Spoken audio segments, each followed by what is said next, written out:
Hi అండి. Hello అందరికీ. Welcome to smiley world. ఈరోజైతే నేను మరొక ఇంపార్టెంట్ అప్డేట్‌తో మీ ముందుకొచ్చాను. మీకు తెలుసా రాష్ట్ర వ్యాప్తంగా చిన్నారులకు ఆధార్ స్పెషల్ డ్రైవ్స్ జరుగుతున్నాయని? మన రాష్ట్రంలో ఇప్పటి వరకు ఆధార్ కార్డు నమోదు చేసుకొని 11,65,264 మంది చిన్నారులున్నారని, అందులో మీ పిల్లలు కూడా ఉన్నారా? అయితే త్వరపడండి. ఆధార్ లేకుండా ఏ సేవలు పొందలేమని మనందరికీ తెలిసిన విషయమే కదండి.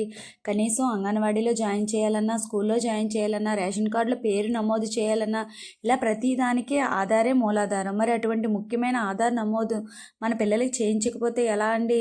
చాలామంది పేరెంట్స్కి ఆధార్ ఎక్కడ రిజిస్టర్ చేస్తారు, ఎలా దరఖాస్తు చేసుకోవాలి, ఏమేం డాక్యుమెంట్స్ తీసుకువెళ్ళాలి, ఫీజు ఎంత కట్టాలి, ఇవన్నీ తెలియని ప్రశ్నలు. ఈ ప్రశ్నలన్నిటికీ సమాధానం ఈ వీడియోలో ఇస్తాను. ఈ వీడియోని మొదటి నుంచి చివరి వరకు స్కిప్ చేయకుండా వినండి.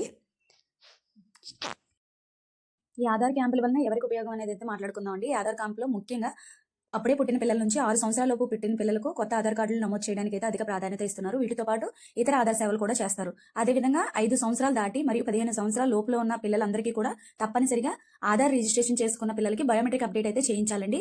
బయోమెట్రిక్ అప్డేట్ ఎందుకు చేయించాలంటే వాళ్ళ వేలిముద్రలో మార్పులు వస్తాయి కనుక కంపల్సరీగా బయోమెట్రిక్ అప్డేట్ అయితే చేయించాల్సి ఉంటుంది. వీరికి కూడా అధిక ప్రాధాన్యత ఇస్తున్నారు ఈ క్యాంపులో. పిల్లలకి ఆధార్ నమోదు చేయించాలంటే అంటే రిజిస్ట్రేషన్ చేయించాలంటే ఏమేమి డాక్యుమెంట్స్ కావాలో ఇప్పుడు చూద్దాం. ఒకటి క్యూఆర్ కోడ్ ఉన్న డేట్ ఆఫ్ బర్త్ సర్టిఫికేట్ కలిసి తీసుకెళ్ళాలి. పిల్లలతో ఖచ్చితంగా తల్లి కానీ తండ్రి కానీ ఉండాలండి. పిల్లల యొక్క ఆధార్ కేర్ ఆఫ్ లో తల్లి పేరు, తల్లి ఆధార్ అడ్రస్ రావాలంటే కొత్తగా నమోదు చేసేటప్పుడు కంపల్సరీగా బిడ్డతో పాటు తల్లి ఉండాలి. తల్లి యొక్క ఆధార్ కార్డు కూడా తప్పనిసరిగా ఉండాలండి. అప్లికేషన్ ఫిల్అప్ చేసేటప్పుడు కేర్ ఆఫ్ సెక్షన్లో తల్లి యొక్క ఆధార్ కార్డులో పేరు నమోదు చేయాలి. తల్లి యొక్క ఆధార్ కార్డులో ఉన్నటువంటి లేటెస్ట్ అడ్రస్ను అనగా చిరునామా మాత్రమే బిడ్డ యొక్క అడ్రస్ సెక్షన్లో నమోదు చేయాలి. అదేవిధంగా ఒకవేళ బిడ్డ ఆధార్ కేర్ ఆఫ్లో తండ్రి పేరు, తండ్రి ఆధార్ అడ్రస్ రావాలంటే కనుక బిడ్డతో పాటు తండ్రి ఉండాలి.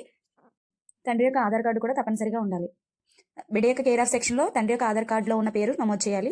తండ్రి యొక్క ఆధార్ కార్డులో ఉన్నటువంటి లేటెస్ట్ అడ్రస్ని మాత్రమే అడ్రస్ సెక్షన్లో నమోదు చేయాలి. ఆధార్ క్యాంపులు అందించే ఇతర ఆధార్ సేవలు ఏంటో చూద్దాం.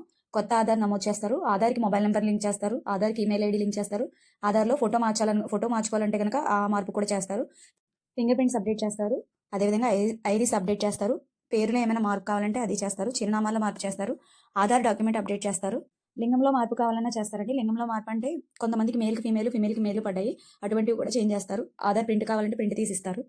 తప్పనిసరి ఆధార్ బయోమెట్రిక్ అప్డేట్ అంటే 5 సంవత్సరాలు నిండి 5 సంవత్సరాలు దాటిన 15 సంవత్సరాల లోపు పిల్లలకి తప్పనిసరి ఆధార్ బయోమెట్రిక్ అప్డేట్ అయితే చేయించుకోవాలని చెప్పాను కదండి. ఆ సేవలు కూడా చేస్తారు. ఆధార్ సేవలు పొందేందుకు ఏ డాక్యుమెంట్లు కావాలో ఇప్పుడు చూద్దాం. పిల్లలు కొత్త ఆధార్ చేసేటప్పుడు బర్త్ సర్టిఫికేట్ కంపల్సరీ అండి. దాంతోపాటు తల్లి వెళ్తే తల్లి యొక్క ఆధారు, తండ్రి వెళ్తే తండ్రి యొక్క ఆధారు, అదేవిధంగా తప్పనిసరి బయోమెట్రిక్ అప్డేట్కి అయితే ఆధార్ కార్డు తీసుకుని వెళ్ళాలి. ఆధార్ మొబైల్ నెంబర్తో లింక్ చేయించుకోవాలనుకుంటే కనుక ఆధార్ కార్డు ప్లస్ మీరు ఏ మొబైల్ నెంబర్ అయితే లింక్ చేయించుకోవాలనుకుంటున్నారో ఆ మొబైల్ నెంబర్ తీసుకెళ్ళాలి. అదేవిధంగా ఆధార్కి ఈమెయిల్ లింక్ చేయాలనుకుంటే కనుక Aadhaar card plus email ID చేయించుకోవాలి. ఒకవేళ పేర్లు ఏదైనా మార్పు చేయించాలనుకుంటే కనుక ఆధార్ కార్డుతో పాటు దానికి ప్రూఫ్గా 10th క్లాస్ మెమో కానీ ఒరిజినల్ తీసుకుని వెళ్ళాలండి. పాన్ కార్డు కానీ లేదంటే driving licence, passport, ration card, photo ఉన్నవారికి ఆరోగ్యశ్రీ కార్డు ఫోటో ఉన్నవారికి ఇలాంటివన్నీ తీసుకుని వెళ్ళొచ్చు. అదే ఒకవేళ చిరునామా మార్పు చేయించాలనుకుంటే కనుక ఆధార్ కార్డుతో పాటు voter card, ration card, Aarogyasri card, వికలాంగుల కార్డు ఇలాంటి ప్రూఫ్స్ అన్ని తీసుకుని వెళ్ళొచ్చు. పుట్టిన తేదీలో మార్పు చేయాలంటే కనుక ఆధార్ కార్డు కంపల్సరీ. ఒకవేళ 18 సంవత్సరాల అబోవ్ అయితే కనుక 10th క్లాస్ మెమో సరిపోతుంది. ఒకవేళ 18 సంవత్సరాల లోపు పుట్టిన పిల్లలకి అయితే కనుక original date of birth certificate తీసుకెళ్ళాలి. అదే ఒకవేళ మేలు ఫీమేల్ అదే లింగం అప్డేట్ చేయించాలంటే మాత్రం ఆధార్ కార్డు తీసుకుని వెళ్ళాలి. బయోమెట్రిక్ అప్డేట్కి ఆధార్ కార్డు తీసుకుని వెళ్ళాలి. 17 సంవత్సరాల వయసు నిండిన వారికి తప్పనిసరి బయోమెట్రిక్ అప్డేట్కి ఆధార్ కార్డు తీసుకుని వెళ్ళాలి. డాక్యుమెంట్ అప్డేట్కి ఆధార్ కార్డు. ఈ సర్వీసులు అన్నిటికీ కంపల్సరీ ఎవరి ఆధార్లో అయితే మార్పులు చేయాలనుకుంటున్నారో ఆ వ్యక్తి అయితే కంపల్సరీ ఉండాలండి, హాజరవ్వాలి. ఆధార్ క్యాంపులు అందించే సేవల ఫీజుల వివరాలు అయితే చెప్తానండి. పిల్లలకి కొత్త ఆధారు అయితే ఉచితంగా చేస్తారండి. ఆ తప్పనిసరి బయోమెట్రిక్ అప్డేట్ చేయించుకోవాలన్నా అది ఉచితమే.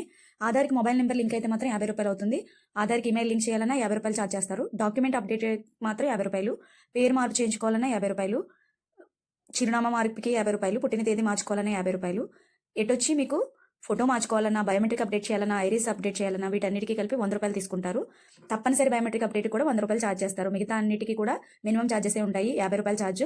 కొత్త ఆధార్కి ఉచితము, తప్పనిసరి బయోమెట్రిక్ అప్డేట్ కూడా ఉచితంగా చేస్తారు. ఆధార్ క్యాంపులు ఎక్కడ జరుగుతాయి అనేది అయితే ఇంకా చెప్తానండి.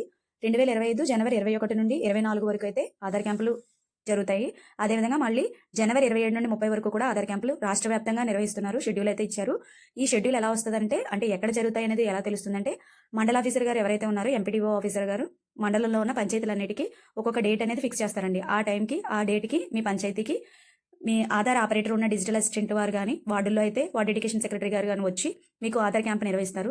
మీకు ఎప్పుడు జరుగుతాయి అనే ఒకవేళ మీకు తెలియాలి అంటే మాత్రం మీరు మీ దగ్గరలో ఉన్న సచివాలయానికి వెళ్ళి ఒకసారి డిజిటల్ అసిస్టెంట్ గారిని అడగండి, ఎప్పుడు మనకి ఆధార్ క్యాంప్ ఉంది అని చెప్పేసి. ఆ క్యాంప్ రోజునైతే మీకు ఈ సేవలన్నీ మీకు దగ్గరలోనే జరుగుతాయి. కాబట్టి ఒకసారి మీరు వెళ్ళి కనుక్కుంటే మీకు ఎప్పుడు ఆధార్ క్యాంప్ నిర్వహిస్తే ఆ రోజు మీరు మీ పిల్లల్ని తీసుకుని వెళ్తే సరిపోతుంది. ఇలాంటి మరెన్నో అప్డేట్స్ కోసం నా ఛానల్ని లైక్ చేయండి, షేర్ చేయండి, సబ్స్క్రైబ్ చేయండి ఫ్రెండ్స్. Thank you. ఇంకా మీకు ఏమైనా డౌట్స్ ఉంటే కనుక కామెంట్ సెక్షన్లో నాకు కామెంట్ చేయండి, దానికి రిప్లై ఇస్తాను. Thank you friends.